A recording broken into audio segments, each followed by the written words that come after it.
I found my ex-wife sleeping in the snow on the coldest night of the year. She was holding our daughter I didn't know existed. What I did next made my fiancé call off our wedding. I stared at the woman huddled in the snow, and my entire world shattered. "Warren, please," she begged, her voice cracking. "Please, just let us go." "How old is she, Piper?" I could barely get the words out. My chest felt like it was caving in. "How old is she?" Piper pulled the little girl closer, and that's when I saw it. Green eyes. My green eyes. Staring back at me from a face I'd never seen before. 7, Piper whispered. "Her name is Kennedy. She's 7 years old." The math hit me like a freight train. 7 years. Piper had been pregnant when she vanished. Pregnant with my child. I dropped to my knees in the snow, my $1,500 suit soaking through, but I didn't care.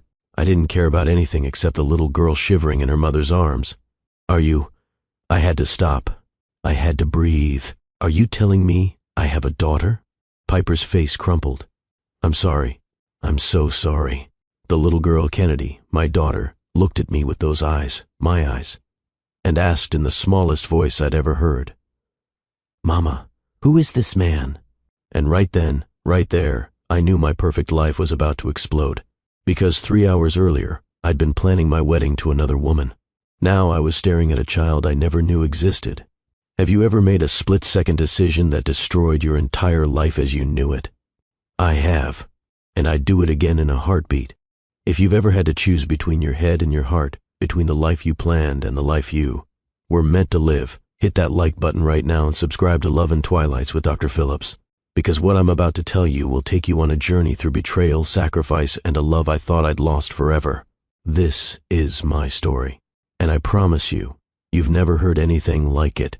Let me take you back to where it all began. February 14th, Valentine's Day, the coldest night Chicago had seen in 15 years.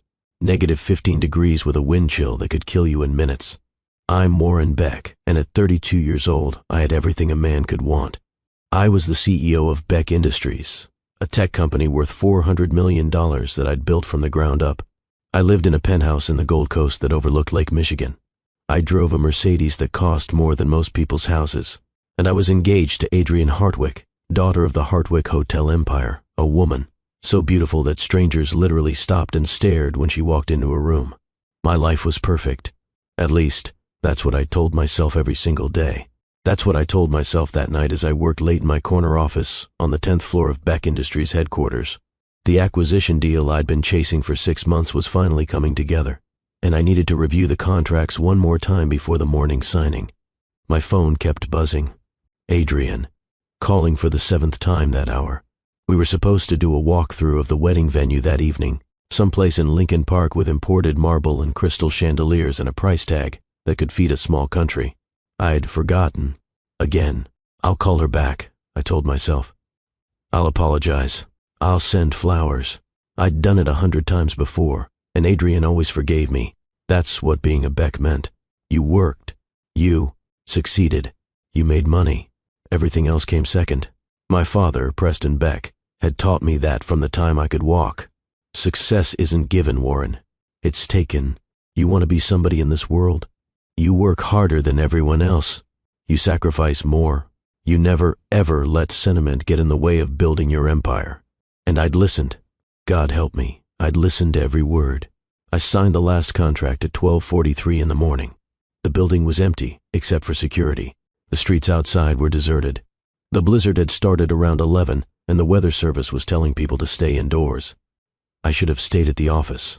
I had a couch in there, a shower, everything I needed. But something pulled me toward home that night. Something I still can't explain. I took the elevator down to the parking garage and got into my Mercedes. The heat blasted immediately, but it would take a while for the car to warm up. I pulled out of the garage and onto the empty streets of Chicago's financial district. The snow was coming down so hard I could barely see 10 feet in front of me. The windshield wipers were working overtime, and still the snow kept coming. The city looked like a ghost town. Every building dark. Every street empty, just me and the storm. I was stopped at a red light on West Adams Street when I saw it. At first I thought it was just a pile of discarded blankets or trash, bags against the shuttered storefront of what used to be a bookstore. The kind of thing you see in a big city and train yourself not to notice. But then, the pile moved. A hand emerged, small and pale, pulling a thin coat tighter. Someone was out there, in this weather, at almost 1 a.m. I should have kept driving. Chicago has resources for this. Shelters, outreach programs, social workers whose actual job is to help homeless people. I had a warm penthouse waiting. I had a fiancé to call and apologize to. I had a life that didn't include freezing to death on a street corner. The light turned green. Behind me, the street was empty. No cars, no reason to move. I sat there, engine idling, watching that hand pull the coat tighter. And I thought about what my father would do. Preston Beck would drive away. He'd tell himself it wasn't his problem. He'd tell himself that people who end up on the streets made their own choices. But something stopped me, something I couldn't name. Maybe it was the fact that it was Valentine's Day and I'd forgotten my fiancé. Maybe it was guilt. Maybe it was fate. I pulled over to the curb and killed the engine. The cold hit me the second I opened the car door. It wasn't just cold. It was the kind of cold that steals your breath, that makes your lungs burn with every inhale. My Armani overcoat, custom tailored, $1,500, might as well have been tissue paper. The wind screamed between the buildings, carrying snow that felt like needles against my face. I walked toward the huddled figure, my Italian leather shoes crunching, through snow that was already 4 inches deep and getting deeper. The orange glow from the streetlight made everything look surreal, like a painting of hell frozen over. "Hey," I called out. My voice sounded strange, muffled by the wind. "You can't stay out here. There's a shelter on State Street. It's only a few blocks. They'll have beds, food, heat. You need to go there." The figure didn't move. I got closer, close enough to see that it wasn't just one person. It was a woman, wrapped in a coat that looked like it had come from a donation bin, and she was holding something against her chest, protecting something. "Did you hear me?" I said, louder now. "You cannot stay here. This is dangerous. The temperature is dropping. You'll freeze to death." Slowly, so slowly, the woman looked up. The streetlight illuminated her face, and my heart stopped, just stopped beating in my chest. Time fragmented into 1,000 pieces. The wind, the snow, the cold, the entire city, everything ceased to exist except that face. Thinner than I remembered. Older, lines around her eyes that hadn't been there before. Cheekbones sharp enough to cut glass. Skin chapped and red from the cold. Lips cracked and bleeding. But unmistakably, impossibly, her. "Piper," I whispered. The wind took the sound away. I said it again, louder. "Piper. Piper Reynolds. The woman I'd loved more than life itself. The woman I'd planned to marry 8 years ago. The woman who'd vanished 3 weeks before our wedding, without a word, without a trace, without a goodbye. The woman I'd spent 2 years searching for, hiring private investigators, calling everyone we'd ever known, driving myself half insane trying to understand why she'd left. The woman my father had finally convinced me to give up on. "She left because she didn't love you, Warren," my father had said. "She met someone else, someone more her speed. You need to accept it and move on." And eventually I had, or at least I'd pretended to. I'd thrown myself into building Beck Industries. I'd dated women my father approved of. I'd gotten engaged to Adrienne because she was perfect on paper, because she fit into the life I was supposed to want. But I'd never forgotten Piper, never stopped seeing her face in crowds, never stopped hoping that maybe, just maybe, I'd find her again. And now, here she was, in the snow, at 1 a.m, on the coldest night of the year. Recognition flashed across Piper's face, and it wasn't relief. It was terror, pure, absolute terror. "No," she said. Her voice was hoarse, like she hadn't used it in days. "No, no, no. Warren, please. Please, just go. Pretend you didn't see me. Please." She started trying to stand up, trying to move, and that's when I saw what she was holding. Who she was holding. A child. A little girl. Maybe 7, maybe 8 years old, wrapped in Piper's coat, pressed against her chest. The little girl's face was barely visible, but I could see dark curls. Could see lips that were tinged blue, even in the orange light. "Piper," I said. My brain was trying to catch up with reality and failing. "What are you doing out here? Where have you been?" "Who is?" I looked at the child. Who is that? Nobody, Piper said quickly. Too quickly. She's nobody. We're fine. We're leaving. Just please, Warren. If you ever cared about me, just let us go. Let us go where? I looked around at the deserted street, at the snow falling harder now, at the temperature that was dropping by the minute. Piper, it's a blizzard. It's after midnight. Where are you going to go? That's not your concern. We'll find somewhere. We always do. The little girl stirred in Piper's arms. She made a small sound, a whimper, and started coughing. It was a wet, rattling cough that sent alarm bells screaming through my head. I'd heard that kind of cough before. My college roommate had pneumonia once, and he'd sounded exactly like that right before we'd rushed him to the emergency room. She's sick, I said. Piper, that child is sick. She needs to see a doctor. She's fine, Piper insisted, but I could hear the desperation in her voice. We just need to get somewhere warm. We'll be fine. I stepped closer. Piper tried to back away, but she was already against the wall. She had nowhere to go. The little girl's eyes opened, and that's when I saw them. Green eyes. Not just any green. My exact shade of green. The same green eyes I saw every morning in the mirror. The same green eyes my father had. The same green eyes that had been in the Beck family for 4 generations. I stared at those eyes set in a small face framed by dark curls, and everything else fell away. The shape of her jaw, the set of her chin, the arch of her eyebrows. It was like looking at a photograph of myself as a child, except this was a girl, and she was here, now, real. My knees went weak. I actually stumbled backward, catching myself against the brick wall of the building. No, I said. The word came out strangled. No, Piper, no. How old is she? Warren, please, just go. Piper was crying now, tears freezing on her cheeks as soon as they fell. Please, I'm begging you. How old is she? I shouted it this time. The little girl flinched at the sound, and I immediately hated myself. I lowered my voice, but I couldn't stop the words. Piper, how old is that little girl? Piper looked at me with 8 years of pain in her eyes. 7, she whispered. Her name is Kennedy. She's 7 years old. The world tilted. 7 years old. Piper had disappeared 8 years ago. The math was simple, brutal, undeniable. She'd been pregnant. Pregnant when she left. Pregnant with my child. Are they mine? I whispered. My hands were shaking. Not from the cold, from shock, from rage, from grief. Piper, is she mine? Don't, Piper said. Don't do this. Answer me. I was begging now. I dropped to my knees in the snow right there on the sidewalk. My suit pants soaked through instantly. Ice bit into my knees. I didn't care. I didn't care about anything except the answer to that question. Is she my daughter? Kennedy, the little girl, my daughter, looked between us with frightened eyes. Mama, she said in a small, scared voice.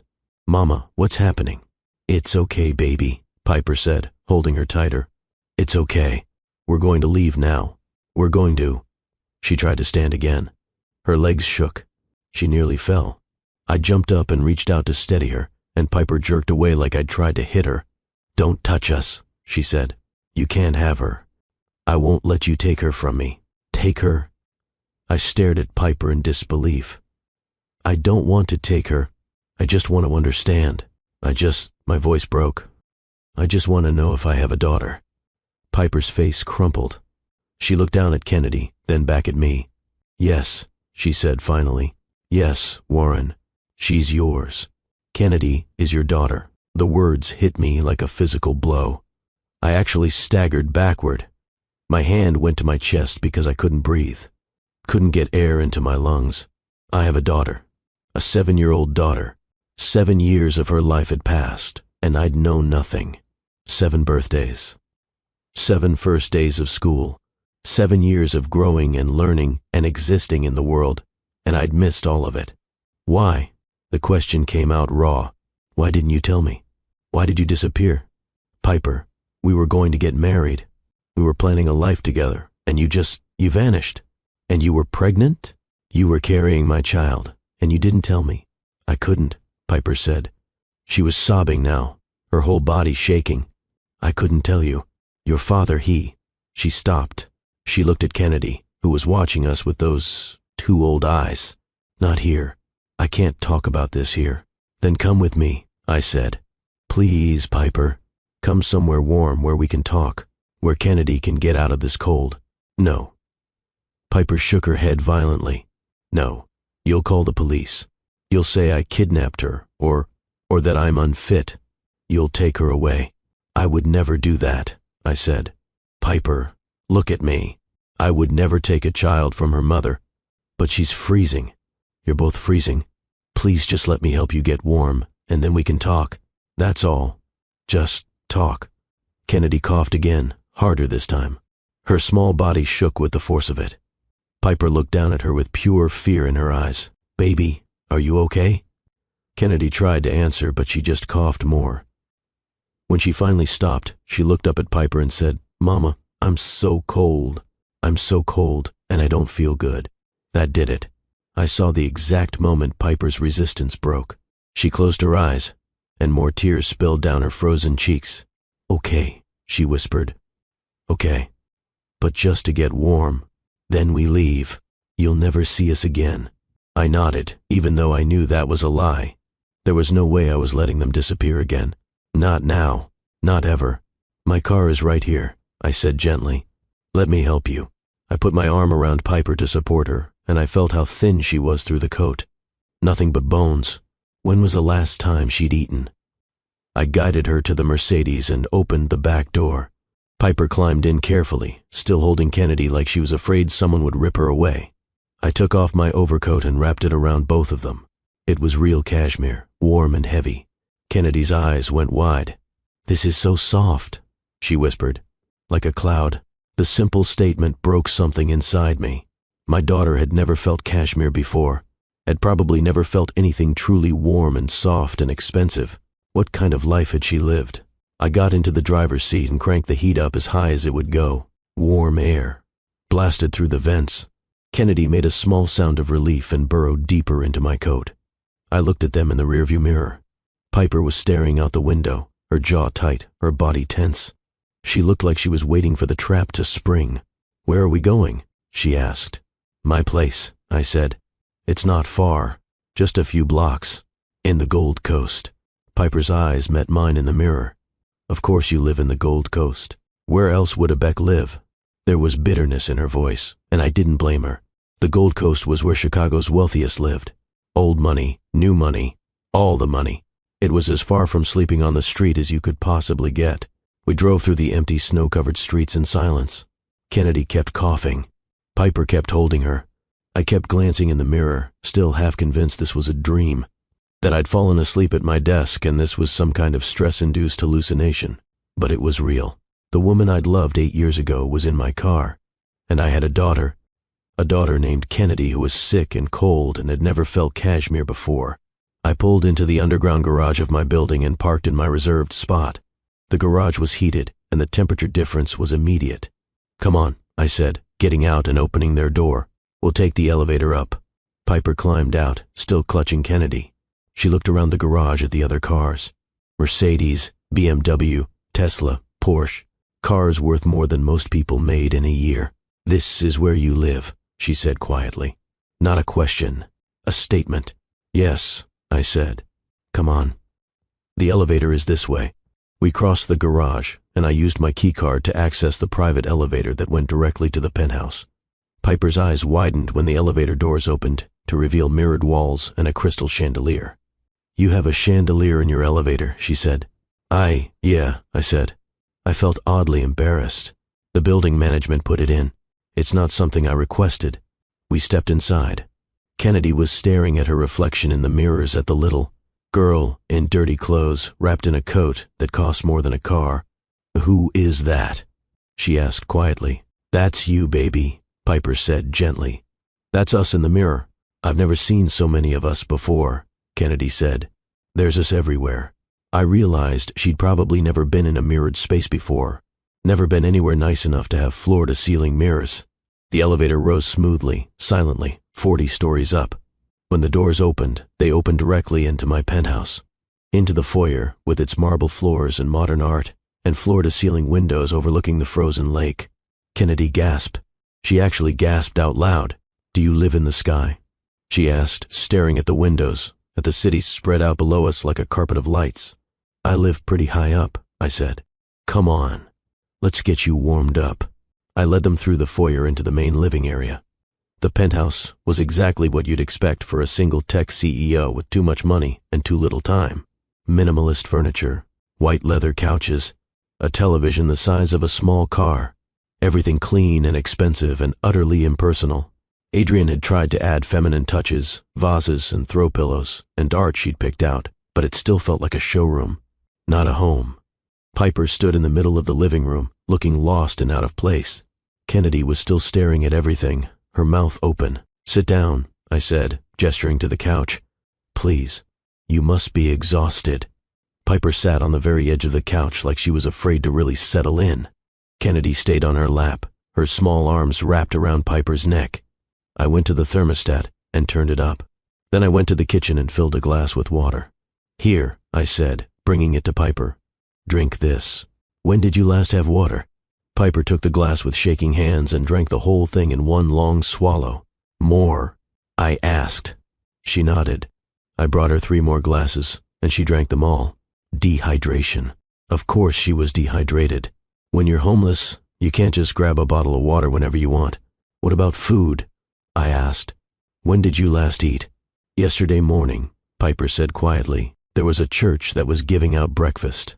Kennedy had oatmeal. Yesterday morning. It was now past 1 in the morning on the next day. That was over 24 hours ago. My hands clenched into fists at my sides. What about you? I asked. When did you last eat? I had some crackers someone gave me a few days ago. A few days ago. A few days. I turned away because I didn't want Kennedy to see the rage on my face. Not rage at Piper. Rage at the situation. Rage at whatever had led to this. Rage at myself for not finding her sooner. I went to the kitchen and opened the refrigerator. I had the basics. Eggs, cheese, bread, some leftover takeout. I wasn't much of a cook. I ate out most nights or had food delivered. But I could make grilled cheese. That was simple enough. I made 4 sandwiches, cutting them into triangles the way my mother used to when I was a kid. I put them on a plate and brought them out to the living room.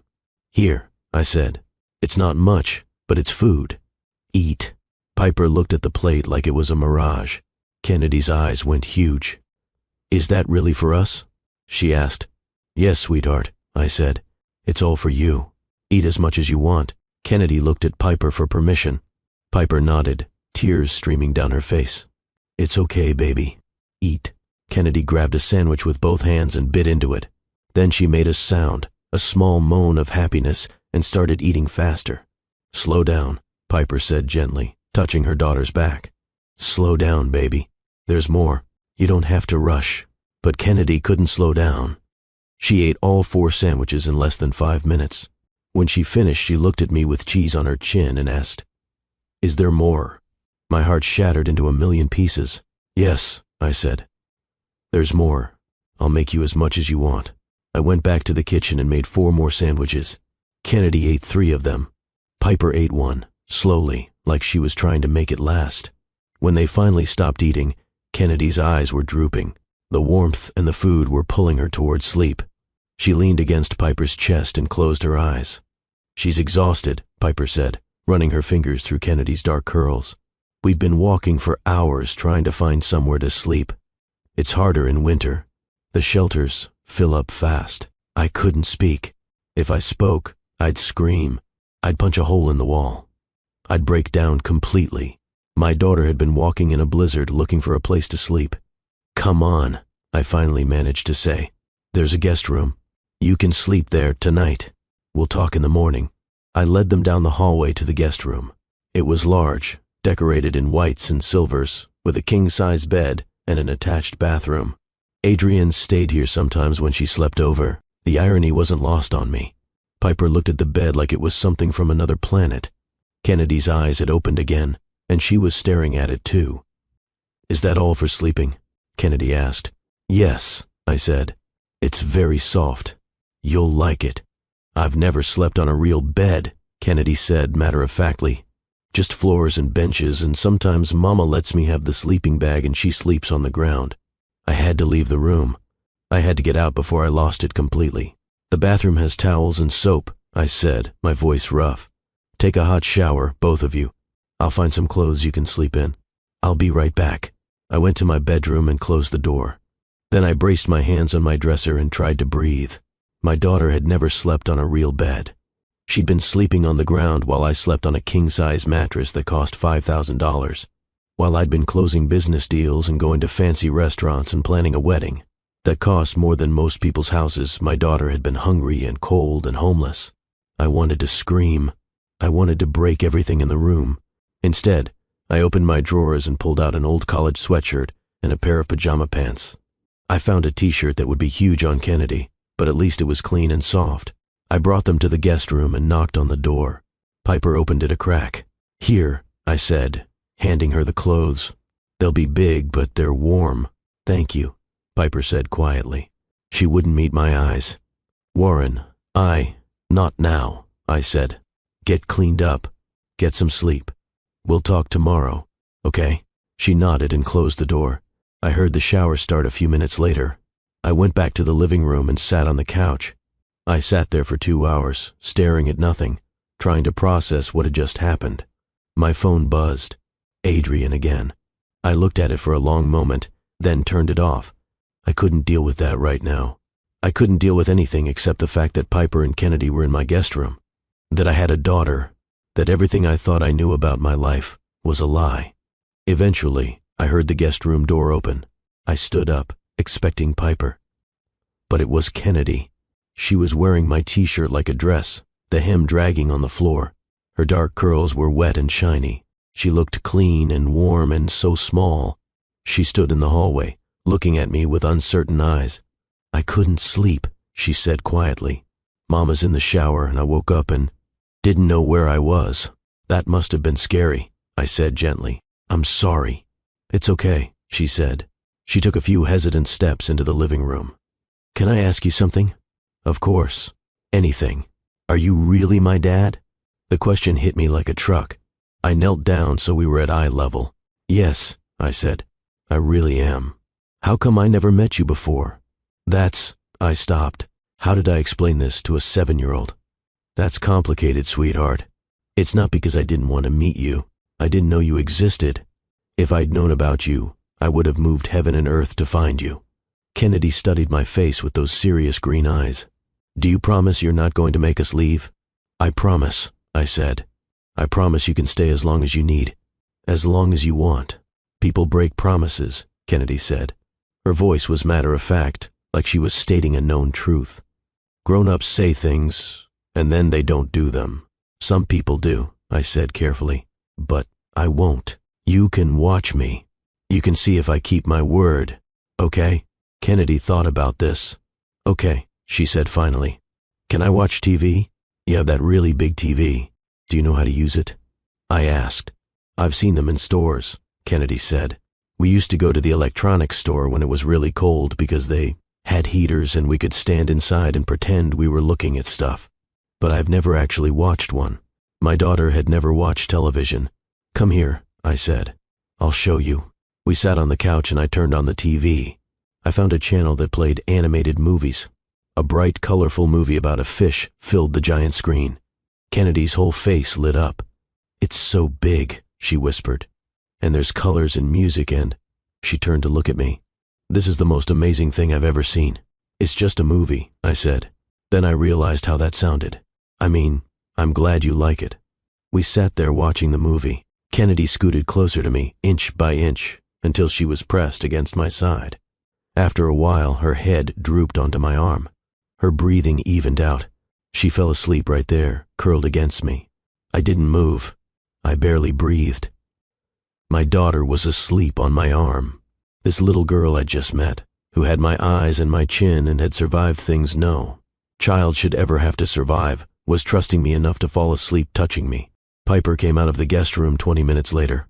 She'd showered and was wearing my old sweatshirt and pajama pants. Her hair was wet and brushed back from her face. She looked young and vulnerable, and exactly like the woman I'd fallen in love with 10 years ago.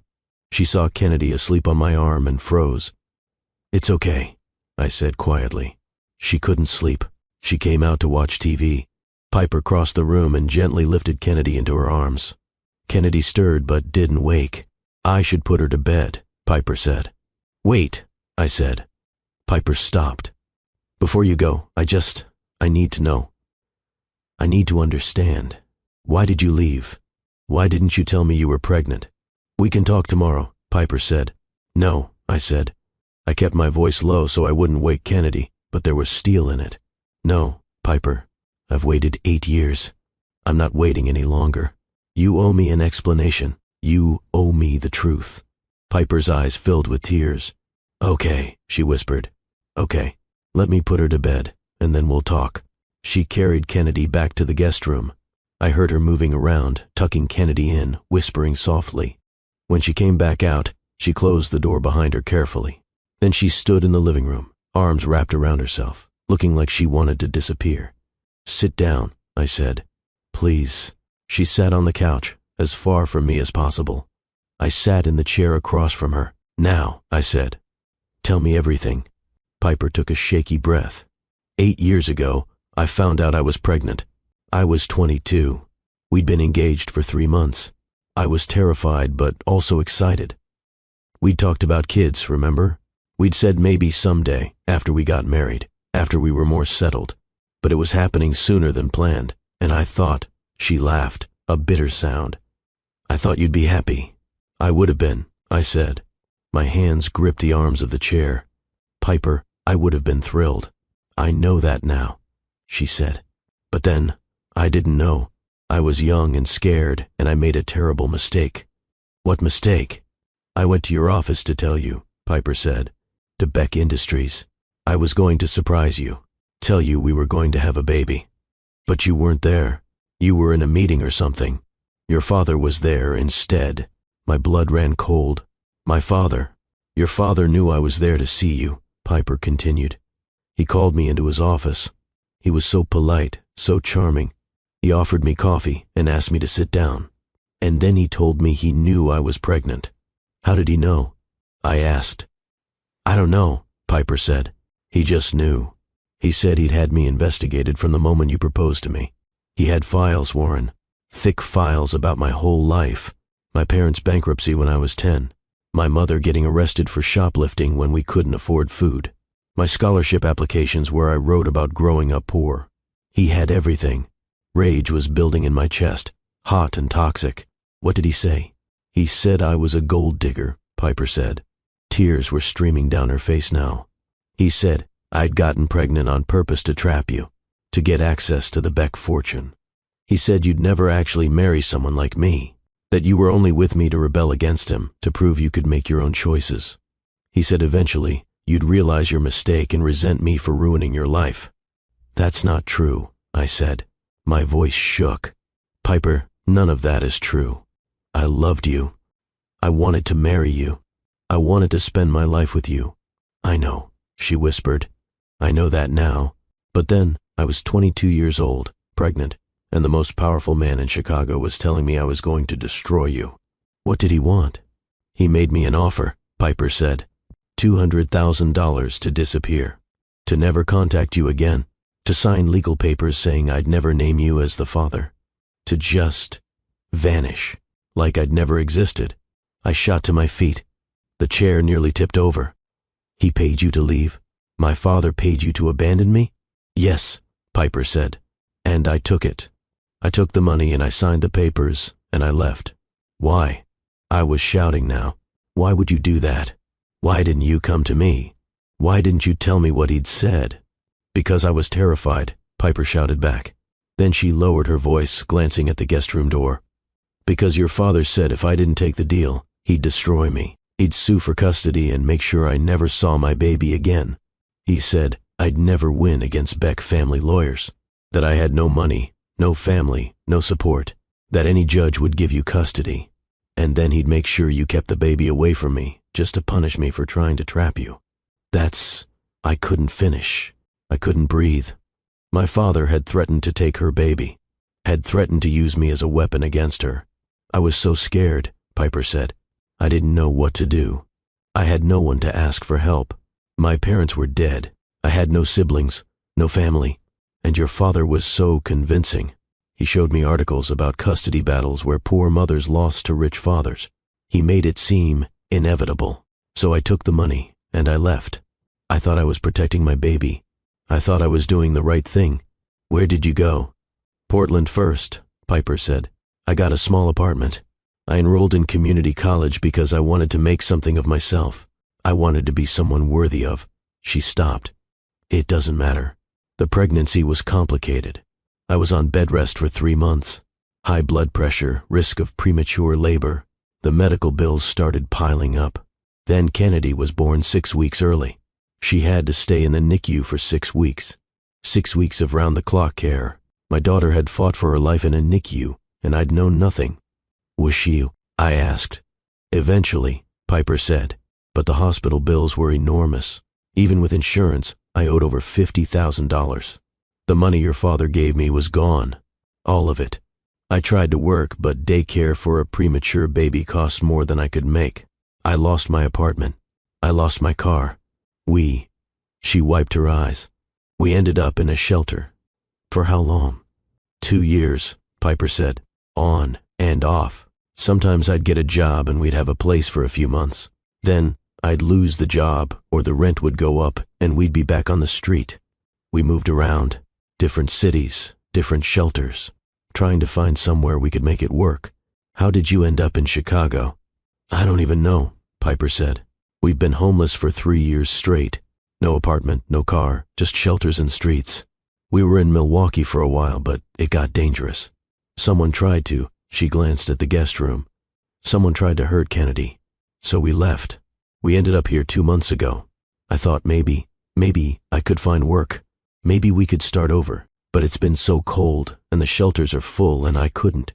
She broke down completely. I couldn't keep her safe. I couldn't even keep her warm. I crossed the room and sat next to her. I didn't touch her, didn't try to hug her, just sat close. You kept her alive, I said. Piper, you kept her alive for 7 years with nothing. That's not nothing. That's everything. I failed her. Piper sobbed. She's 7 years old, and she's never had a real bed. She doesn't know what hot chocolate tastes like. She thinks watching TV is the most amazing thing in the world. What kind of mother am I? The kind who gave up everything to protect her child, I said. The kind who believed my father's lies because you thought it was best for your baby. The kind who survived 3 years on the streets and kept your daughter safe. You didn't fail her, Piper. You saved her. But I'm going to make you a promise right now. You're never going back out there. Neither of you. I don't know what happens next. I don't know how we figure this out. But you're staying here, both of you, for as long as you need. Forever, if that's what it takes. Warren, you can't just... Piper started. Yes, I can, I said. I have a daughter. I just found out I have a daughter. Do you really think I'm going to let her go back to sleeping on the streets? Do you think I'm going to let you disappear again? But what about your life? Piper asked. What about your fiancé? What about? She gestured around the penthouse. All of this? My life can adjust, I said. And as for Adrienne, I turned my phone back on. I had 32 missed calls. I need to call her. I need to explain. It's going to change everything. I know, Piper said quietly. I'm sorry. Don't be sorry, I said. Be here. Stay here. Let me help you. Let me get to know my daughter. Let me. I stopped. Let me have the chance I should have had 8 years ago. Piper looked at me for a long moment. Then she nodded. Okay, she whispered. Okay, we'll stay. For now. We'll figure the rest out as we go. I called Adrienne at 7 in the morning. She answered on the first ring. Do you have any idea what time it is? Her voice was sharp with anger and hurt. I've been calling you all night, Warren. All night. The wedding planner needed decisions about the flowers, and you just disappeared. Where are you? I'm at home, I said. Adrienne, I need to tell you something. Something happened last night. Are you okay? Her tone shifted immediately to concern. Were you in an accident? Do you need me to come over? Yes, I said. I need you to come over, but I'm fine. I'm not hurt. There's something I need to explain in person. I'll be there in 20 minutes. She hung up. I looked down at myself. I was still wearing my suit from last night, wrinkled and stained with snow. I went to my bedroom and changed into jeans and a sweater. Casual clothes. I wasn't sure why, except that everything formal felt wrong now. Everything about my old life felt wrong. I made coffee. Strong coffee. I was going to need it. Piper came out of the guest room around 7:30. Kennedy was still sleeping. I could hear her soft breathing through the open door. "Good morning," I said. "Coffee?" "Please," Piper said. She looked like she hadn't slept at all. Dark circles under her eyes. Face pale and drawn. "We need to talk about Kennedy," I said, handing her a mug. "I want to take her to a doctor today. She's sick. That cough, it sounds like pneumonia." "I know," Piper said quietly. "I've been trying to keep her warm, but with the cold and the damp, it's hard. Will you let me take her to my doctor?" I asked. "He's good. Discreet. He'll make sure she's okay." Piper wrapped her hands around the mug like she was trying to absorb its warmth. "What will he ask? Where will he report us?" "He won't report anything," I said. "Doctor-patient confidentiality, and I'll tell him the situation. He's been the Beck family doctor for 20 years. He's seen everything. He won't judge." "Okay," Piper said. "Okay, we can go to the doctor." "There's something else," I said. "My fiancée is coming over. I called her. I told her something happened and I needed to explain. She'll be here in," I checked my watch, 10 minutes. Piper set down her coffee mug. "I should go. I should take Kennedy and—" "No," I said firmly. "No, you're staying. Adrian needs to know the truth. All of it. This is going to destroy your engagement," Piper said. "Warren, I can't be the reason you're not the reason," I interrupted. "My father is the reason. His lies are the reason. And honestly, Piper, if Adrian can't understand this, if she can't accept that I have a daughter, then she's not someone I should be marrying anyway." The private elevator chimed. Adrian had arrived. She must have broken every speed limit to get here that fast. I walked to the elevator as the doors opened. Adrian stepped out in designer yoga wear, her blonde hair in a perfect ponytail, her makeup flawless even at 7:30 in the morning. "Warren," she said, looking me over, "what's going on? Are you okay? You look terrible. I need you to come sit down," I said. "There's something I need to tell you." We walked into the living room. Adrian saw Piper sitting on the couch and froze. "Who is that?" she asked. "This is Piper Reynolds," I said. "And there's no easy way to say this, so I'm just going to say it. Piper is my ex-fiancée from 8 years ago, the one who disappeared. I found her last night." Adrian's eyes went wide. "You found? What do you mean you found her?" "Where?" "Sleeping in the snow outside my office building," I said. "She was homeless. Her and her daughter." Adrian blinked. "Her daughter?" "Our daughter," I corrected. "Adrian, I have a daughter. She's 7 years old. I didn't know she existed until last night." The color drained from Adrian's face. She sat down hard in the nearest chair. "You have a daughter?" "Yes, from her." She pointed at Piper. "Yes," I said. "Piper was pregnant when she left 8 years ago. My father paid her to disappear and threatened her into silence. I just found out last night. And she's here." "In your apartment?" "Yes." "Where?" Adrian looked around. "Where's this supposed daughter?" "She's sleeping," I said. "In the guest room. She's sick. Probably pneumonia. I'm taking her to see Dr. Cho today." Adrian pressed her hands to her temples. "Okay," she said. "Okay, Warren, this is a lot. I need you to walk me through this slowly. Because right now you're telling me that your ex-fiancée, who left you 8 years ago, has suddenly reappeared with a child claiming it's yours." "Claiming?" Piper stood up. Her voice was cold. "I'm not claiming anything. Kennedy is Warren's daughter. She has his eyes, his face. If you want a DNA test, we can do a DNA test. But don't stand there and call me a liar." Adrian stood too. She was taller than Piper, polished and put together where Piper was thin and worn.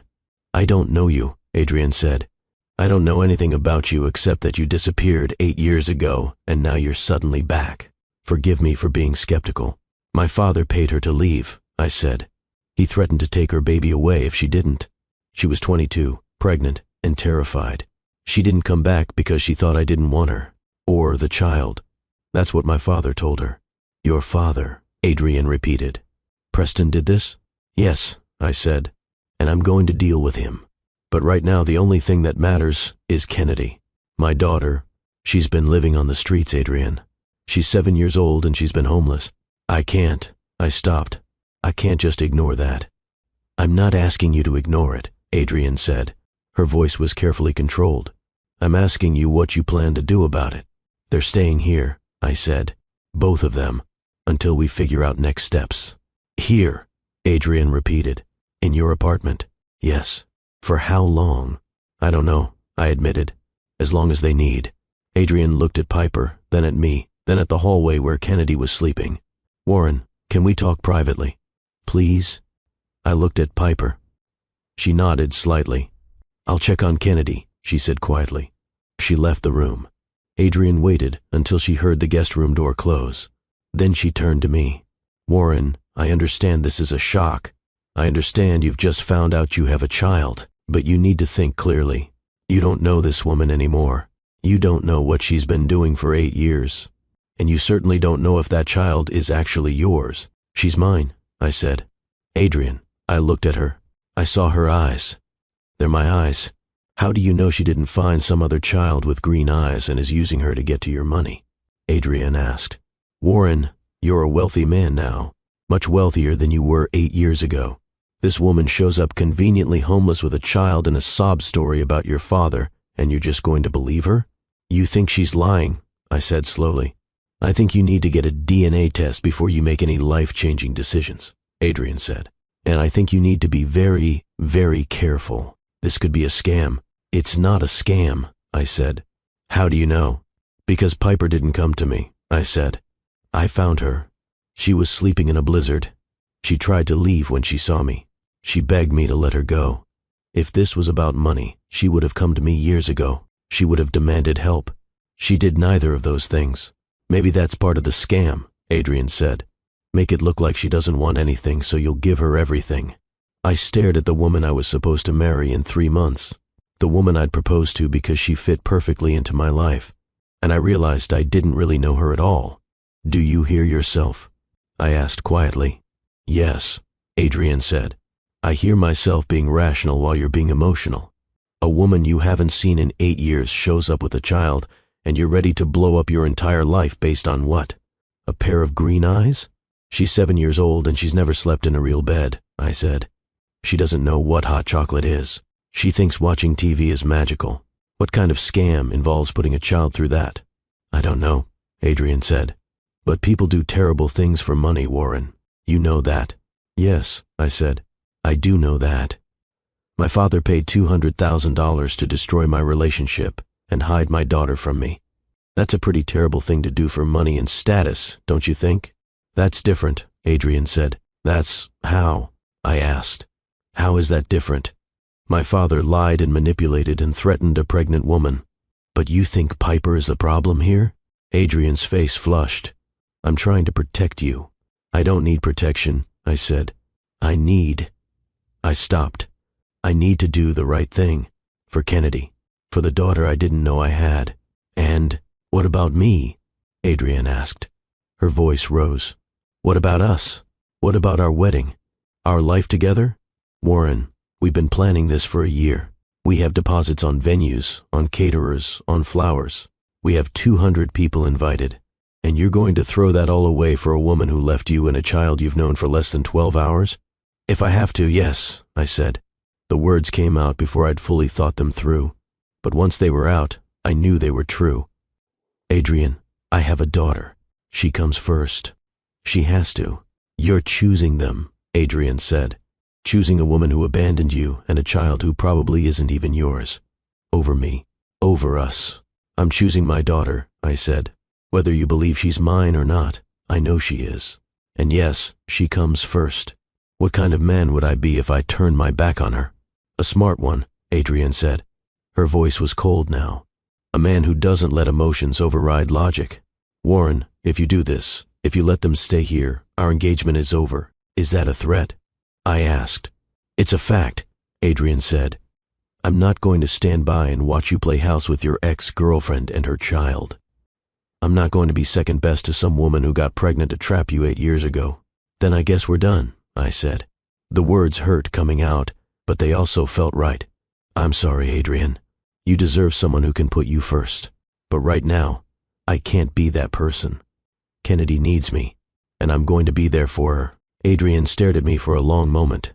Her eyes were bright with unshed tears, but her face was hard. You're making a mistake, she said. When this all falls apart, when she shows her true colors and takes you for everything you're worth, don't come crawling back. I won't, I said. Adrian grabbed her purse and walked to the elevator. She jabbed the button. The doors opened. She stepped inside and turned to face me. I hope she's worth it, Adrian said. She is, I replied. Every single time. The elevator doors closed on Adrian's perfectly composed face, and I stood there in the sudden silence. My engagement was over. The wedding we'd planned for a year was canceled. The life I'd been building for the past 18 months had just imploded. And the strange thing was, I didn't feel devastated. I felt relief, like I'd been holding my breath for months and could finally exhale.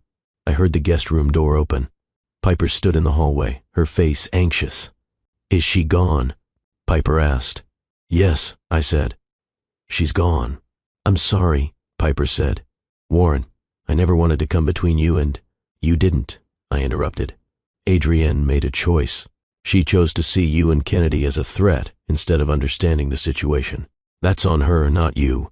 But your wedding, Piper said. Your whole life, my whole life was a lie, I said. I was marrying someone who fit the image, who looked good on paper, who my father approved of. But I didn't love her. Not the way I stopped. Not the way I should have. Piper looked at me with those amber eyes that I'd never forgotten. What happens now? She asked. Now, I said, we focus on Kennedy. We get her to a doctor. We make sure she's healthy. And then we figure out the rest, one step at a time. A small voice came from the guest room. Mama? Kennedy appeared in the doorway, rubbing her eyes. Her dark curls were messy from sleep. She was still wearing my t-shirt. Where are we? She asked, looking around with confusion. We're still at your dad's house, baby, Piper said gently. Remember? We came here last night. Kennedy's eyes found me. She studied my face like she was trying to decide if I was real or a dream. Good morning, Kennedy, I said softly. Did you sleep okay? I slept in a real bed, Kennedy said. Her voice was full of wonder. It was so soft. And there were pillows, so many pillows. I'm glad you liked it, I said. Are you hungry? Would you like some breakfast? Kennedy looked at Piper. Mama, can I have breakfast? Of course, baby, Piper said. Kennedy walked into the living room slowly, looking around at everything. The floor-to-ceiling windows showed the city below, covered in fresh snow from the night storm. The morning sun was just coming up, turning everything pink and gold. The sky is pink, Kennedy said, pressing her face to the window. Why is the sky pink? It's the sunrise, I explained. When the sun comes up in the morning, it makes the sky turn colors. Pink and orange and purple sometimes. I've never seen a sunrise before, Kennedy said. We're usually trying to find somewhere to sleep when it's getting light. Something twisted in my chest. My 7-year-old daughter had never watched a sunrise. What do you like to eat for breakfast? I asked, trying to keep my voice normal. Kennedy turned from the window. I don't know. Whatever there is. What do you mean? I asked. I mean, Kennedy said slowly, like she was explaining something obvious. I eat whatever food there is. Sometimes it's bread. Sometimes it's crackers. Once a lady gave us apples and that was really good. But there's not usually choices. There are choices here, I said. I can make eggs. Or pancakes. Or we could have cereal. Or toast with peanut butter and jelly. Or, Kennedy's eyes went huge. All of those things exist? Yes, I said. All of those things. And you can have whatever sounds good to you. Kennedy looked overwhelmed. She turned to Piper. Mama, what should I pick? Pick whatever you want, baby, Piper said. There's no wrong answer. Can I have? Kennedy's voice dropped to a whisper, like she was asking for something forbidden. Can I have pancakes? I've seen them in books. They look fluffy. You can absolutely have pancakes, I said. I'll make them right now. I went to the kitchen and pulled out ingredients. I wasn't much of a cook, but I could handle pancakes from a box. I mixed the batter while Kennedy watched from the living room, her face pressed against the kitchen island. What are you putting in there? She asked. Pancake mix, milk and eggs, I said. You mix them all together, and then you cook them on a hot pan, and they turn into pancakes. That's like magic, Kennedy said seriously. It kind of is, I agreed. I poured the batter onto the griddle and watched it bubble. Kennedy was mesmerized. It's changing shape, she said. It's getting solid. The science of cooking, I said. Heat changes the proteins and makes the liquid turn solid. What are proteins? Kennedy asked. I paused. How did you explain proteins to a 7-year-old? They're tiny parts of food that help your body grow strong. Oh, Kennedy said. I don't think I have very many proteins. I'm not very strong. You're stronger than you think, I said. You've survived things that would break most people. That takes a different kind of strength. I flipped the pancakes. They were golden brown and perfect. I stacked them on a plate and brought them to the table. I added butter and syrup and set it in front of Kennedy. This is all for me, she asked. All for you, I confirmed. Eat as much as you want. Kennedy picked up her fork and cut into the pancakes. She took a bite. Her eyes closed. She made a small sound of pure happiness. These are the best things I've ever tasted, she said with her mouth full. Better than anything ever. I had to turn away. I went back to the kitchen and gripped the counter. My daughter thought boxed pancakes were the best food she'd ever eaten because she'd spent 7 years barely eating at all. Warren. Piper's voice was soft. She'd come into the kitchen. Are you okay? No, I said. I'm not okay. She's 7 years old, Piper. 7. And she's never had pancakes. She's never watched a sunrise. She doesn't know what proteins are because she's never had enough food to get them. How am I supposed to be okay with that? You can't fix the past, Piper said quietly. You can only change the future. I know, I said. And I will. I'm going to make sure she has everything. Everything she should have had from the beginning. After breakfast, I called Dr. Raymond Cho. He was the Beck family physician, a kind man in his 50s who'd been treating us for 2 decades. Raymond, I said when he answered, I need a favor. Warren, he said. Good morning. What can I do for you? I need you to come to my apartment, I said. I paused. I have a daughter. I just found out. She's 7 years old, and she's sick. I need you to examine her. There was a brief silence. You have a daughter, Dr. Cho said slowly. Yes, I said. It's a long story. But she's been homeless and she has a bad cough and I'm worried it's pneumonia. Can you come? Of course, Dr. Cho said immediately. I'll be there in 30 minutes. Bring whatever you need, I said. She hasn't seen a doctor in. I looked at Piper questioningly. 2 years, Piper said quietly. 2 years, I repeated into the phone. Jesus, Dr. Cho muttered. I'll bring everything. I'll be right there. He hung up. I turned to Piper. The doctor is coming here. He'll examine Kennedy and make sure she's okay. What will he ask? Piper said. Her face was tight with worry. Will he call child services? Will he know? I said firmly. Doctor-patient confidentiality, and I'll explain the situation. Raymond is a good man. He won't do anything to hurt Kennedy. Piper nodded, but she didn't look convinced. Kennedy had finished her pancakes and was back at the window, watching the city wake up below. Look, she said, pointing. There are so many cars. Where are they all going? People are going to work, I said, or taking their kids to school, or running errands. What are errands? Kennedy asked. Tasks, I explained, like going to the grocery store, or the post office, or the bank. Things people need to do. Why do they need to do them? Kennedy asked. I thought about it. That's actually a really good question. I guess because society works a certain way. People have jobs to make money. They use money to buy things they need. They have places they need to go to make all of that happen. That sounds complicated, Kennedy said. It is, I agreed.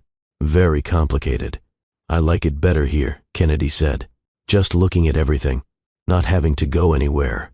You don't have to go anywhere, I said. You can stay right here as long as you want. Dr. Cho arrived 28 minutes later. He came up the private elevator carrying a large medical bag. I met him at the elevator doors. Raymond, I said, shaking his hand. Thank you for coming so quickly. Of course, Dr. Cho said. He looked past me into the penthouse. Where's the patient? In the living room, I said. But before you meet her, I need to explain the situation. We sat in my home office, and I told him everything. About Piper disappearing 8 years ago, about my father paying her off, about finding them in the snow last night, about Kennedy never seeing a doctor, never having enough food, living on the streets for 3 years. Dr. Cho listened without interrupting. When I finished, he was quiet for a moment. Your father did this, he said finally. Yes, I said, and I'm going to deal with him. But right now, Kennedy is what matters. I understand, Dr. Cho said. Let me examine her. We'll see what we're dealing with. We went to the living room. Kennedy was sitting on the couch next to Piper, looking small and nervous. Kennedy, I said gently, this is Dr. Cho. He's a doctor. He's going to check you over and make sure you're feeling okay. Is that all right? Kennedy looked at Piper. Piper nodded. It's okay, baby. He's going to help you. Dr. Cho knelt down in front of Kennedy, putting himself at her eye level. Hi, Kennedy, he said with a warm smile. I hear you haven't been feeling very well. I have a cough, Kennedy said quietly. It hurts when I breathe sometimes. Can I listen to your breathing? Dr. Cho asked. I promise it won't hurt. I just need to put this stethoscope on your chest and back. Kennedy nodded. Dr. Cho examined her carefully, asking permission before touching her, explaining everything he was doing. He listened to her lungs. He looked in her ears and throat. He checked her temperature. After 20 minutes, he sat back. Kennedy, you've been very brave, he said. Can I talk to your dad and mom for a minute? Kennedy nodded. She picked up the remote control for the TV. Can I watch the movie again? She asked. The one about the fish. Of course, I said. I turned it on for her. Dr. Cho, Piper, and I went to the kitchen. Dr. Cho's face was serious. She has walking pneumonia, he said quietly. Both lungs. She also has signs of chronic malnutrition. She's severely underweight for her age and height.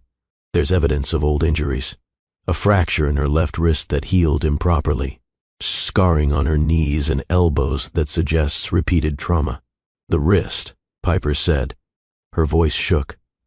She fell off a playground when she was 4.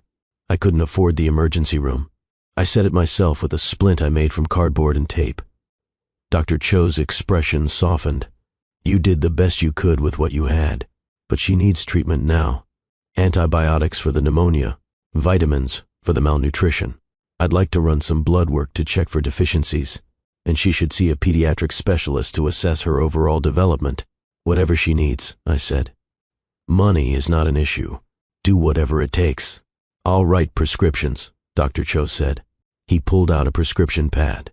But Warren, there's something else. What? I asked. I'm required by law to report signs of child abuse or neglect, Dr. Cho said carefully. What I've seen today, the malnutrition, the untreated injuries, the lack of medical care, technically qualifies. No, Piper said. Her face went white. No, please. You can't take her away from me. I didn't. I was doing the best I could. I know, Dr. Cho said gently. And I believe you, which is why I'm not going to file a report. You're not? Piper whispered. No, Dr. Cho said, because this isn't a case of abuse. This is a case of a mother doing everything in her power to keep her child alive in impossible circumstances. You didn't neglect Kennedy. You protected her. And now she's in a safe environment where she can get the care she needs. That's what matters. Thank you, Piper said. Tears streamed down her face. Thank you so much. Dr. Cho handed me the prescriptions. Fill these today. Make sure she takes the full course of antibiotics even if she starts feeling better. Feed her regular meals, but don't overwhelm her system. Small portions, frequently. Nutrient-dense foods. I'll make a list, I said. Anything else? Yes, Dr. Cho said. He looked at both of us. She's going to need therapy. A child who's experienced homelessness and instability for years will have trauma, anxiety, probably PTSD. She'll need professional help to process what she's been through. Do you know someone? I asked. I do, Dr. Cho said. Dr. Lydia Marsh. She specializes in childhood trauma. She's excellent. I'll send you her contact information. Thank you, Raymond, I said. Seriously, thank you for understanding. She's your daughter, Dr. Cho said. Of course I understand. Take care of her, Warren. Give her the childhood she deserves. After Dr. Cho left, I went to the pharmacy to fill the prescriptions. Piper stayed with Kennedy, who was still engrossed in the fish movie. When I got back, Kennedy took her first dose of antibiotics with orange juice. "This will make you feel better," I promised. "Within a few days, that cough will be gone." "Really?" Kennedy asked. "Really," I said. "Medicine is pretty amazing." "I like medicine," Kennedy declared. "When I grow up, I want to make medicine so other kids don't have to be sick." "That's a wonderful dream," I said. "Maybe you'll be a doctor someday, or a scientist who invents new medicines." "Can girls do that?" Kennedy asked. "Absolutely," I said. "Girls can do anything boys can do. Some of the best doctors and scientists in the world are women." "Oh," Kennedy said. She thought about this. "Then I'm going to be a scientist. And I'm going to invent medicine for kids who don't have money, so everyone can be healthy." My heart swelled. That's the best dream I've ever heard. That afternoon I got a call from my father. I'd been expecting it. Adrian must have told him what happened. I answered on the third ring. "Hello, Father." "Warren."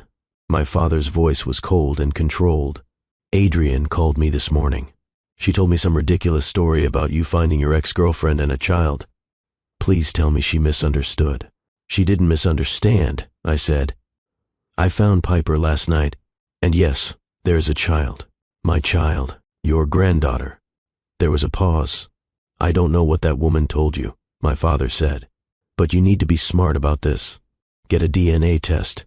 Get a lawyer. Protect yourself." "I don't need to protect myself from my own daughter," I said. "Did you know, when you paid Piper to leave, did you know she was pregnant?" Another pause. Longer this time. "Yes," my father said finally.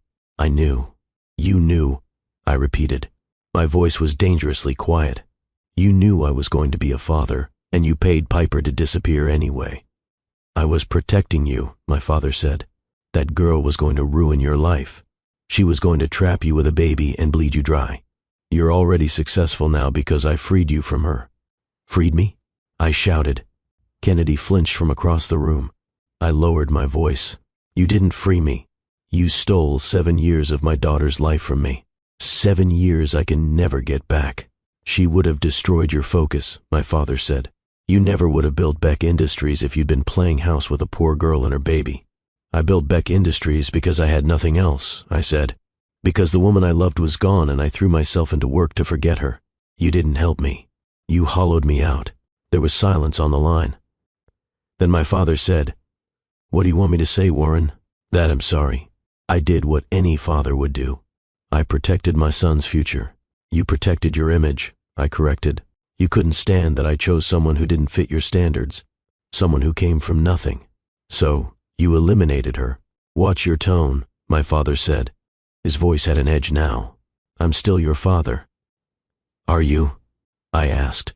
Because a real father wouldn't pay off his son's pregnant girlfriend. A real father wouldn't threaten to take away a baby to force compliance. A real father wouldn't lie for 8 years. "You're not my father. You're just a man who shares my DNA." "Warren," my father's voice rose. "Don't you dare. I'm removing you from the board of Beck Industries," I said. "Effective immediately." "What?" My father sounded genuinely shocked. "You can't. I'm majority shareholder," I said. "I absolutely can. You'll receive the official documentation by end of business today, and I'm cutting you out of my life entirely. Any contact with me, with Piper, or with Kennedy will be considered harassment." "You're making a mistake," my father said. His voice shook with rage. "That woman is using you. She's using that child to get to your money. And when she destroys you, don't come crying to me." "I won't," I said. "Goodbye, Father." I hung up. My hands were shaking. Piper was standing in the doorway to the kitchen. Kennedy was still watching her movie, oblivious. "You didn't have to do that," Piper said quietly. "Yes, I did," I said. "He knew, Piper. He knew you were pregnant, and he paid you off anyway. He stole my daughter from me. There's no coming back from that." "But he's your father," Piper said. "He's all the family you have left." "No," I said. I looked toward the living room where Kennedy was curled up on the couch. "She's all the family I have left. You both are, and I'm not losing you again." We stood there looking at each other, 8 years of pain and loss between us. but also something else, something that felt like hope. Kennedy's voice called from the living room. "Dad, can you come watch this part with me? The fish is trying to find his dad, and it's really sad." "I'm coming, sweetheart," I called back. I looked at Piper. She'd heard it too. Kennedy had called me Dad, not by my name. Not the man. Dad. We went to the living room together. Kennedy was on the couch with tears in her eyes. "The fish can't find his dad," she said, "and he's lost and scared." "Come here," I said. I sat down on the couch, and Kennedy immediately climbed into my lap. She fit there perfectly, her head against my chest, her small body trusting and warm. "The fish finds his dad at the end," I promised. "They get back together." "Really?" Kennedy asked, looking up at me. "Really," I said. "I promise." "Just like I found you," Kennedy smiled. A real smile that lit up her whole face. "I'm glad you found us," she said. "Me too, baby," I said. "Me too." We watched the rest of the movie together. Kennedy fell asleep halfway through, exhausted from the emotions and the medication. Piper sat on the other end of the couch, watching us with an expression I couldn't quite read. When the movie ended, I carefully carried Kennedy to the guest room and laid her on the bed. She didn't wake up. I pulled the blanket over her and stood there watching her sleep. Piper came to stand next to me. "She's safe now," Piper whispered. "For the first time in her life, she's really safe. And she's going to stay that way," I said. "I promise you, Piper. I'm never letting anything hurt her again." That night, after Kennedy was asleep and Piper had gone to bed, I sat in my home office and made plans. I called Reese Harper, my attorney. "Reese," I said when she answered, "I need you to do something for me." "What's going on, Warren?" Reese asked. I could hear the concern in her voice.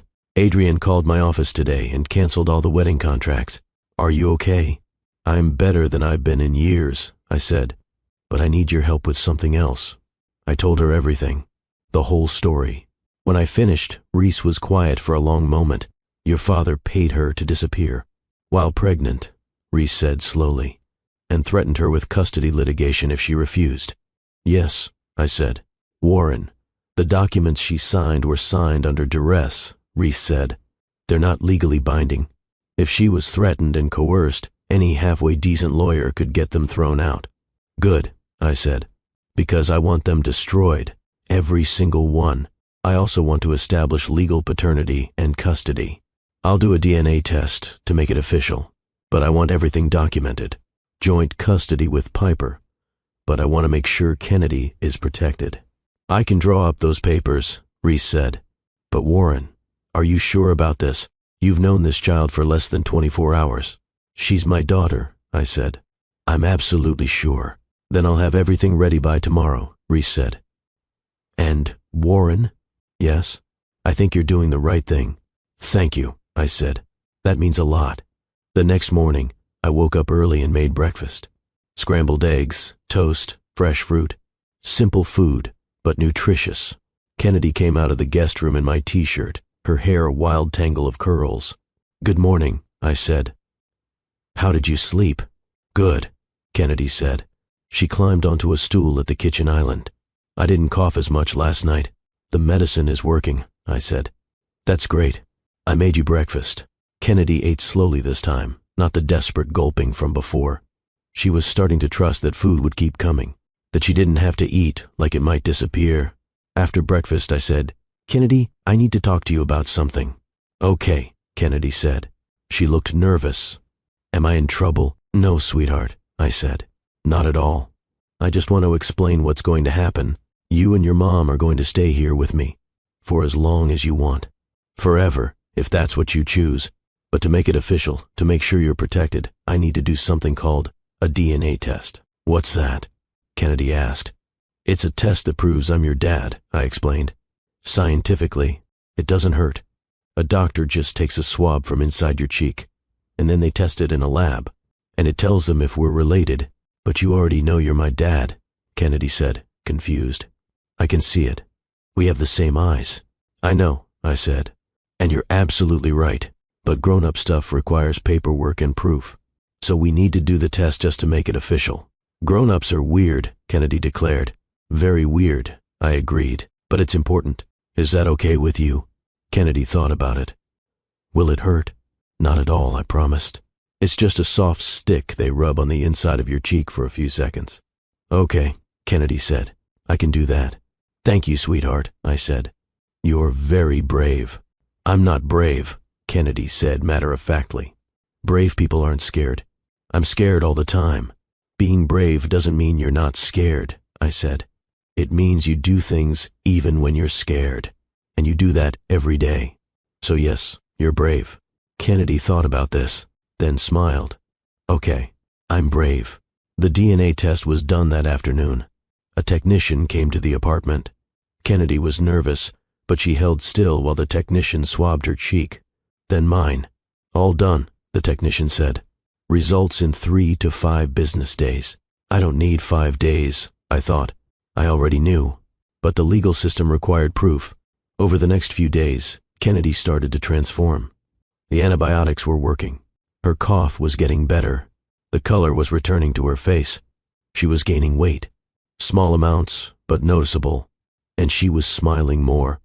I took her shopping for real clothes. Not just basics, but things she picked out herself. Kennedy, I said, as we walked through the children's section of a department store, what colors do you like? I don't know, Kennedy said. I've never really thought about it. Well, I said, what makes you happy when you look at it? Kennedy walked along the racks, touching fabrics, looking at patterns. She stopped at a purple dress. This, she said, this is the prettiest thing I've ever seen. Then it's yours, I said. Really? Kennedy's eyes went wide. Can I really have it? You can have anything you want, I said. We're going to get you a whole new wardrobe. Everything you need. Kennedy tried on the purple dress in the fitting room. When she came out and saw herself in the mirror, she spun in a circle. The skirt flared out around her. Look, she said. I look like a princess. You are a princess, I said. My princess. We bought the dress, and jeans, and sweaters, and pajamas with characters on them, and shoes that actually fit, and a warm winter coat. Kennedy insisted on wearing the purple dress out of the store. She kept touching the skirt, making it swish. At home, she ran to show Piper. Mama, look, I'm wearing a dress, a real dress. You're beautiful, baby, Piper said. Her eyes were wet with tears. The most beautiful girl in the world. That night, Kennedy asked if she could sleep in her new pajamas. Of course, I said. They're yours. You can wear them whenever you want. After she was in bed, Piper and I sat in the living room. Thank you, Piper said quietly. For what? I asked. For giving her this, Piper said. For giving her a childhood. She's never had pretty things, never had choices, never had someone tell her she could have anything she wanted. She deserves all of it, I said. And more. Piper looked at me. Warren, we need to talk about what happens next. What do you mean? I asked. I mean long-term, Piper said. We can't live in your guest room forever. It's not fair to you. It's not a real solution. Why not? I asked. Why can't you stay? Because you have a life, Piper said. A company to run, and eventually you'll want to date again. Move on from Adrian. You can't do that with your ex-girlfriend and daughter living in your house. I don't want to move on, I said. The words came out before I'd fully thought them through. But once they were out there, I knew they were true. Piper, I've spent 8 years trying to move on from you, trying to forget you, trying to build a life that made sense without you in it. And I couldn't do it. Even when I was engaged to Adrian, you were there, in my head, in my heart. Warren, Piper started. I'm not asking you to marry me tomorrow, I said. I know we have a lot to work through, 8 years of hurt and loss and questions, but I'm asking you to stay, to give us a chance to figure out what we are now. Not what we were 8 years ago, but what we could be now. I don't know how to do this, Piper said. Her voice shook. I don't know how to be in a relationship. I've been in survival mode for 7 years. All I know is how to keep Kennedy alive, how to find food and shelter and stay one step ahead of danger. I don't know how to just exist without fear. Then learn, I said. Learn here, where you're safe, where Kennedy is safe. Let me help you remember what it's like to not be scared all the time. What if I can't? Piper asked. What if I'm too broken? You're not broken, I said. You're surviving. There's a difference. Piper was quiet for a long time. Then she said, Kennedy asked me yesterday if you were going to be her dad forever. What did you tell her? I asked. I told her yes, Piper said. I told her you were her dad and that wasn't going to change. Was I wrong? No, I said. You weren't wrong. I'm her father. That's forever. And what about us? Piper asked. What are we? I don't know yet, I admitted. But I'd like to find out, if you're willing. Piper looked toward the hallway where Kennedy was sleeping. For her, she said finally. I'll stay for her. She needs stability. She needs to feel safe. And she needs you. What about what you need? I asked. What do you need, Piper? I need. She stopped. I don't even know anymore. I've spent so long just trying to survive that I forgot how to want things for myself. Then start small, I said. Want breakfast tomorrow. Want a hot shower. Want a good night's sleep. And we'll build from there. The DNA results came back 4 days later. 99.9% probability of paternity. Kennedy was officially, legally, scientifically my daughter. I held the papers in my hand and felt something settle in my chest. This was real. This was permanent. Reese drew up custody papers that afternoon. Joint legal custody between Piper and me, with the understanding that Kennedy would live primarily with me in the penthouse. Piper signed them without hesitation. I just want her to be safe, Piper said as she signed. That's all I've ever wanted. She is safe, I promised. We both are. I enrolled Kennedy in school the following week. A good private school with small class sizes and teachers who specialized in children from difficult backgrounds. Kennedy was terrified the first day. She held my hand so tight my fingers went numb. What if the other kids don't like me? She asked. What if I don't know the answers? What if I do everything wrong? Then you learn, I said. That's what school is for. Learning. And if anyone is mean to you, you tell the teacher. Or you tell me. And we'll fix it. You promise? Kennedy asked. I promise, I said. I walked her to her classroom. The teacher, Miss Anderson, was a kind woman in her 40s with a warm smile. You must be Kennedy, Miss Anderson said. I'm so glad you're here. Kennedy hid behind my leg. She's a little nervous, I explained. It's her first day. That's completely normal, Miss Anderson said. She knelt down to Kennedy's level. Kennedy, I know starting a new school is scary. But I promise we're going to have fun today. We're going to read stories and do art and play games. Does that sound okay? Kennedy peeked out from behind me. What kind of art? She asked. Any kind you want, Miss Anderson said.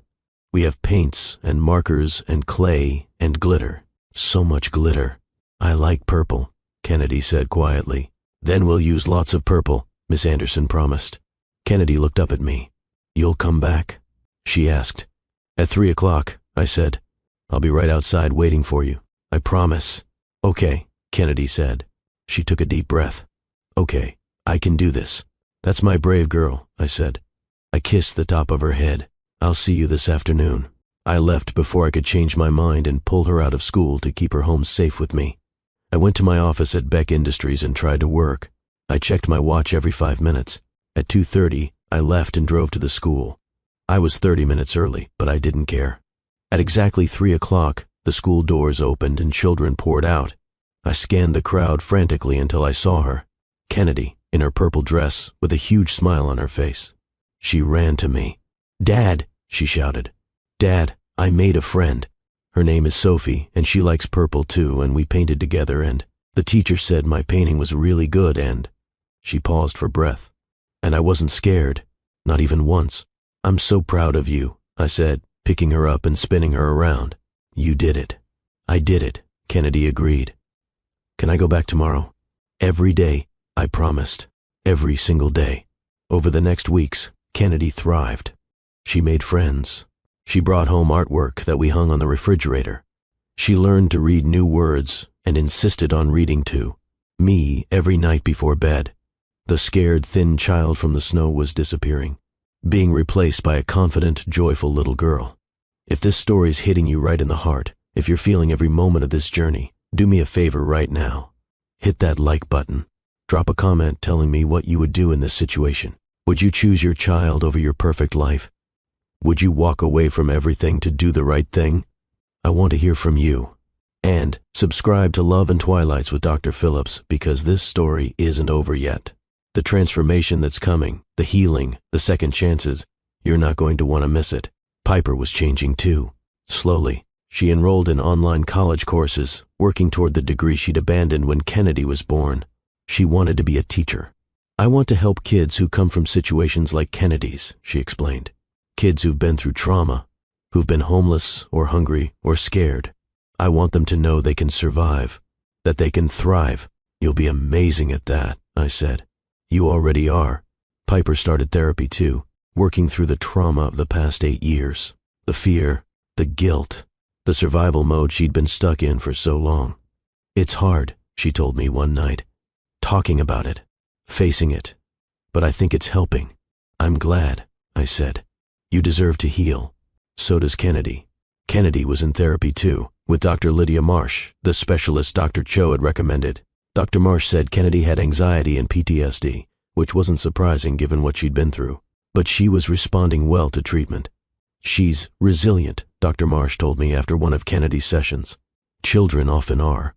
With time and stability and love, she'll be okay. How much time? I asked.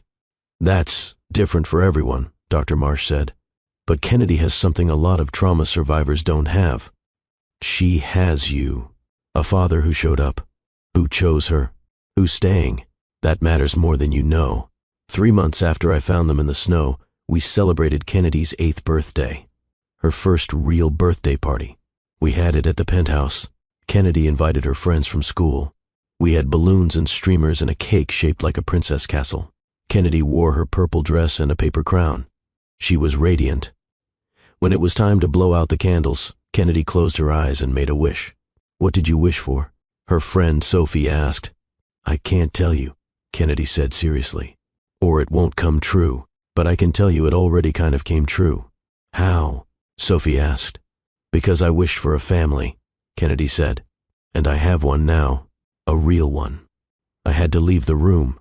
I went to my bedroom and sat on the bed and cried. Happy tears this time. Grateful tears. Piper found me there a few minutes later.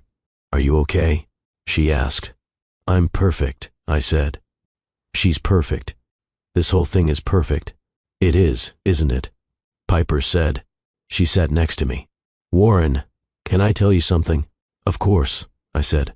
I never stopped loving you, Piper said quietly. All those years, all the fear and the running and the survival. I never stopped. I told myself I had to forget you. That loving you was too painful when I couldn't have you, but I couldn't stop. I tried. I really tried. But every time I looked at Kennedy and saw your eyes, I remembered. And I loved you all over again. My breath caught. Piper, I said. I know it's too soon, she said quickly. I know we're still figuring things out. I'm not asking for anything. I just wanted you to know. It's not too soon, I said, because I never stopped either. I thought I had. I thought I'd moved on. But the second I saw you in the snow, everything came flooding back. All of it. 8 years disappeared, and it was just us. We looked at each other. 8 years of pain and loss between us, but also 8 years of love that had never died. Can I kiss you? I asked. Piper nodded. Yes, I kissed her, softly at first, tentative, like we were both afraid the other might disappear. But then she kissed me back and it was like coming home, like finding something I'd lost and thought was gone forever. We pulled apart, both breathing hard. Wow, Piper whispered. Yeah, I agreed. Wow. We should, Piper started.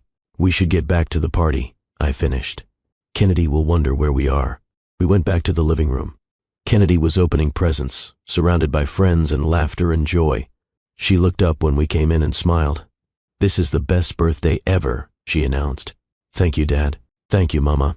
You're welcome, baby, Piper and I said in unison. That night, after the guests left and Kennedy was asleep, Piper and I sat on the balcony. The city sparkled below us. It was warm now. Spring had come. The snow was long gone.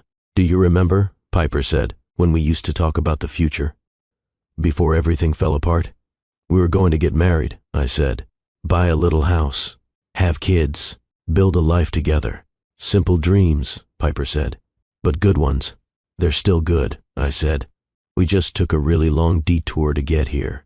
8 years is a long detour, Piper said. But we made it, I said. We're here. Together. With Kennedy. That has to count for something. It counts for everything, Piper said. She looked at me. Warren, where do we go from here? Forward, I said. One day at a time. We keep showing up for Kennedy. We keep healing. I paused. We keep loving each other, if that's what you want. That's what I want, Piper said. More than anything. Then that's what we'll do, I said. I took her hand. We sat there under the stars, holding hands, watching the city, and for the first time in 8 years, everything felt right. 6 months later, I proposed. Not with the ring I'd bought 8 years ago. That ring belonged to a different time, a different version of us. I bought a new ring, a sapphire, Piper's birthstone, surrounded by small diamonds, simple and beautiful and perfect. I proposed in the penthouse, with Kennedy's permission and enthusiastic support. She'd helped me plan it. Piper came home from class one evening to find the apartment filled with candles. Kennedy was wearing her purple dress and grinning like she had the best secret in the world. What's all this? Piper asked, looking around in confusion. It's a surprise, Kennedy said. Dad has something to ask you. I walked out of the kitchen dressed in a suit, holding the ring box. Piper's eyes went wide. She looked at Kennedy, then at me, then at the ring. Warren, she whispered, what are you doing? Something I should have done 8 years ago, I said. I got down on one knee. Kennedy came to stand next to me, still grinning. Piper Reynolds, I said. 8 years ago, we were supposed to get married. Life had other plans. Terrible plans that kept us apart and put us through hell. But those plans also gave us Kennedy. And they taught us what really matters. Not money or status or perfect lives. Just love. Just showing up. Just choosing each other every single day. I love you. I've always loved you. I will always love you. Will you marry me? Yes, Piper said. Tears streamed down her face. Yes. 1,000 times yes. I slid the ring onto her finger. Kennedy cheered and jumped up and down. We're getting married, she sang. We're going to be a real family.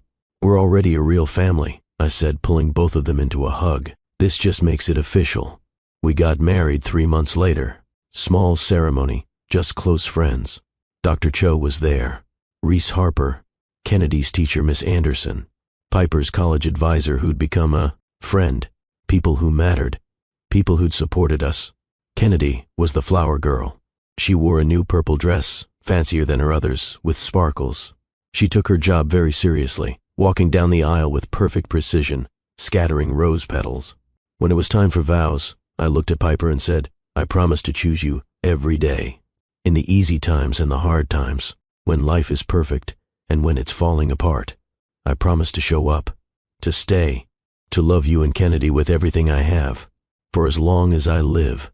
Piper's voice shook as she said, I promise to trust you, to let you in, to believe in us, even when I'm scared.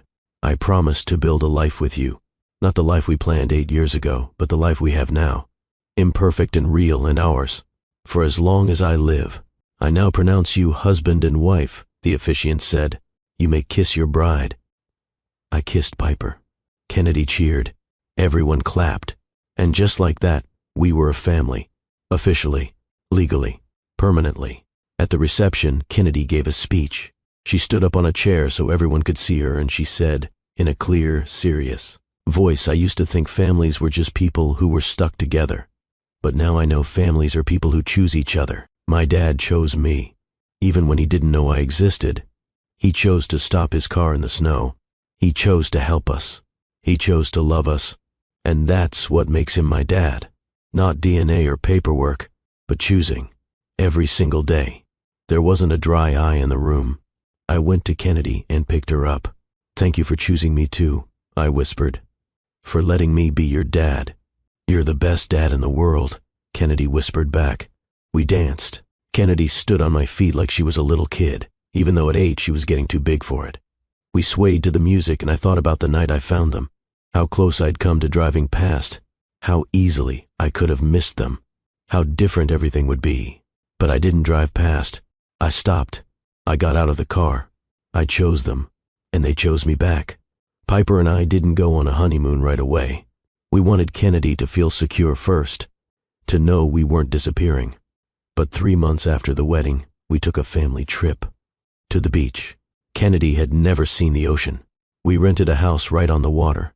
Kennedy spent hours building sandcastles and collecting shells and running through the waves.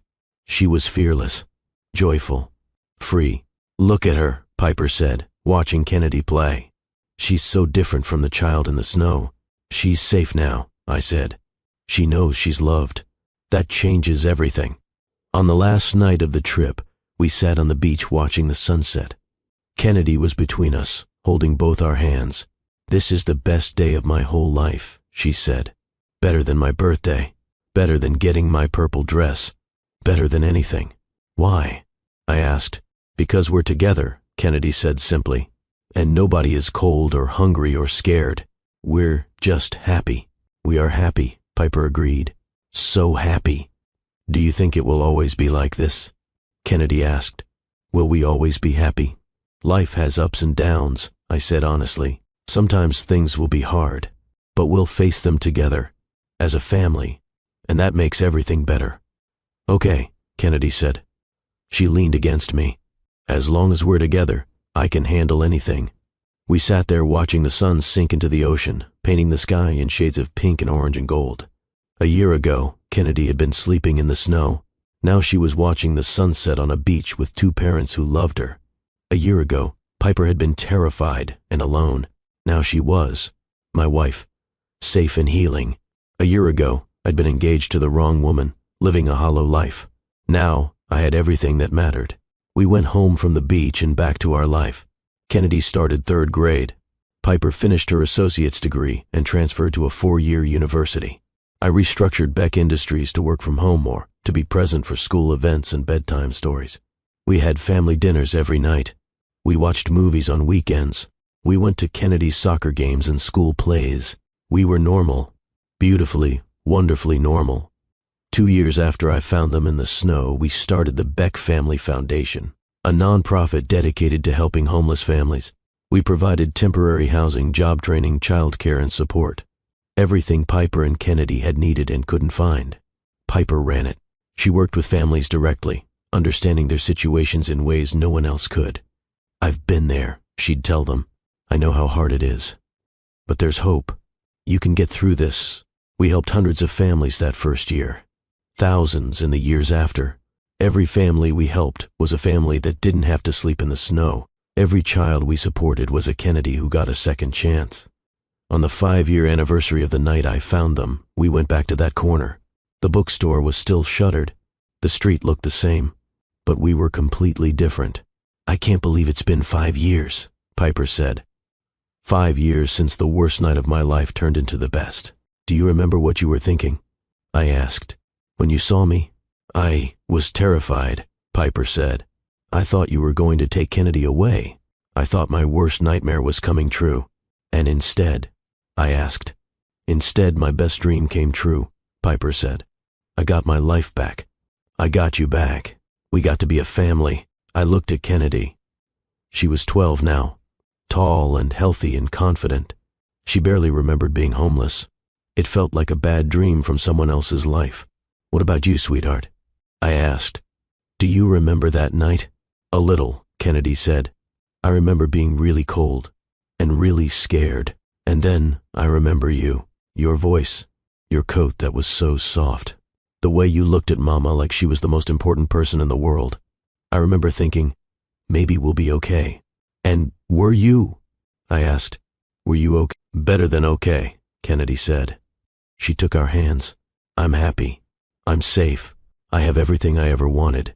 And it all started because you stopped your car." "I almost didn't," I admitted. "I almost drove past. But something made me stop." "What?" Kennedy asked. "I don't know," I said. "Fate. God. Conscience. Something bigger than me. Whatever it was, I'm grateful." "Me too," Kennedy said. We stood there for a moment in silence. Then Kennedy said, "Can we go home now? It's getting cold." We went home, to the penthouse that had stopped being mine and become ours, to the life we'd built from the wreckage of the past, to the family we'd chosen. Kennedy went to her room to do homework. Piper and I sat in the living room. "Do you ever wonder what would have happened if you'd driven past that night?" Piper asked. "All the time," I admitted, "and it terrifies me. How close I came to missing you, to never knowing Kennedy, to living that hollow life forever." "But you didn't drive past," Piper said. "You stopped. You chose us, and we chose you. That's what matters." "She's right, you know," I said. "Kennedy, about choosing being what makes a family. I could have DNA and legal documents and everything else, but if I didn't choose to show up every day, it wouldn't mean anything." "But you do show up," Piper said. "Every single day, for both of us. That's who you are." "It's who you taught me to be," I said. "Before you, I thought success meant money and power, impressing my father, building an empire. But you showed me that real success is love, is being there, is choosing the people who matter over everything else." "We've both changed," Piper said. "We're not the people we were 8 years ago." "We're better," I said. "Stronger, more real." "We are," Piper agreed. She leaned her head on my shoulder. "I'm glad we found each other again, even though it took 8 years and a blizzard and almost losing everything." "Me too," I said. "Every single day, me too." Kennedy graduated from high school with honors.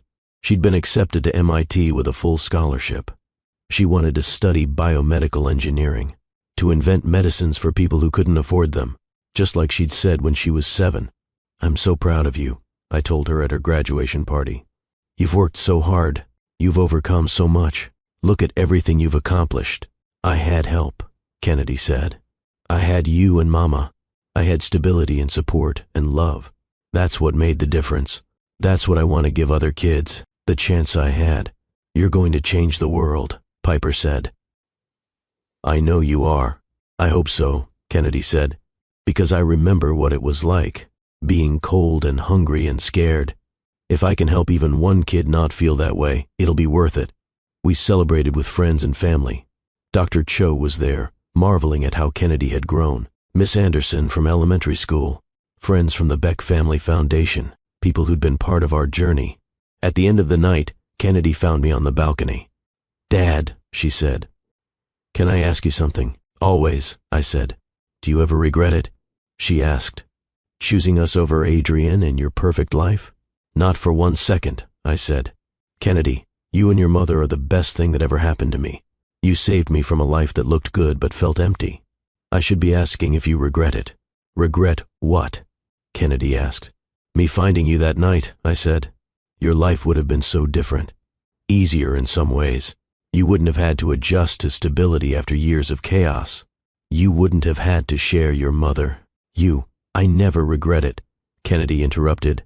"Dad, you gave me everything. A home, a family, a future. You chose me when you didn't have to, when you had every reason to drive away. That's not something I regret. That's something I'm grateful for every single day." We hugged.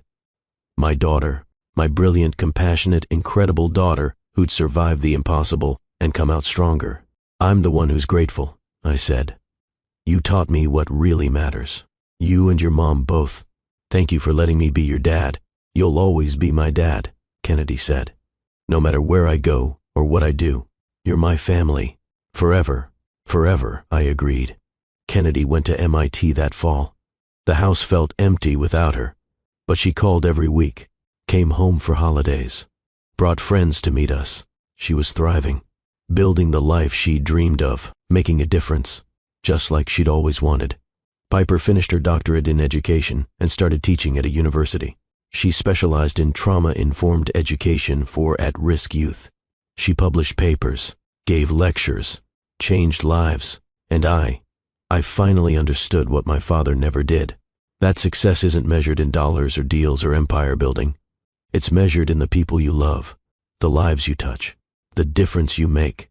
I'm sitting here now, 15 years after that snowy night, writing this story.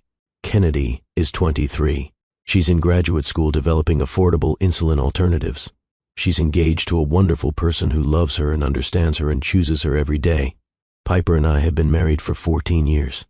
We've had our challenges, moments when old trauma resurfaces, when fear creeps in, when the past tries to drag us back. But we face it together. We choose each other every single day, and that makes all the difference. If you're still with me, if you've stayed through this entire journey, I want you to know something. Life is going to give you impossible choices, moments when you have to decide between your head and your heart, between what looks good and what feels right, between the easy path and the hard one. And in those moments, I'm telling you, choose love. Choose the people who need you. Choose to stop the car even when it's easier to drive past. Because that choice, that single decision to show up for someone, can change everything. It changed my life.